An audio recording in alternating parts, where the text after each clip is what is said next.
Hi guys, welcome back to my YouTube channel.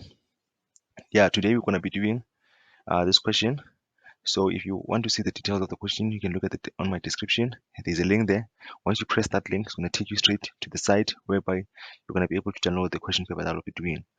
So as I'm doing the question, I want you to also to have a question paper open next to you, and then you look at it as I'm looking at it. You're going through it at the same time. So let's start, guys. Please, guys, don't forget to subscribe, like my content, and comment whatever that I'll be doing in this question paper today. I want you to see if you manage to understand what I was doing.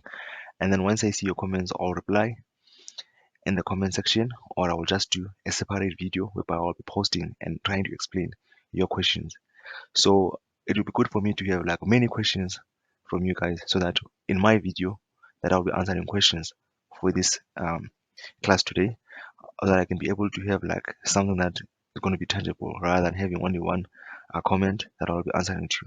But if ever I have like few comments, what I'll just do, I'll just drop my number and then we just talk on WhatsApp, or we just make maybe a video call where I'll be explaining this to you. So remember, guys, once you watch my videos, you like, you subscribe, and comment, and share, and press that notification button. I'll be able, guys, to give you a free 15 minutes tutorial session. So I'm not saying only for this video, for all the videos, I'll be giving you 15 minutes, 15 minutes, 15 minutes. So meaning that each and every video that I'll be doing will be having its own 15 minutes. So guys, please come and watch my videos. Please share this content. Share to your WhatsApp, to all your social media platforms, so that people can come and see the most important accounting content that is going to be able to help them to understand what they are struggling to understand at the moment. Thank you, guys. I said, yeah, let's start. Let's just not waste any time. Let's go straight to the question paper.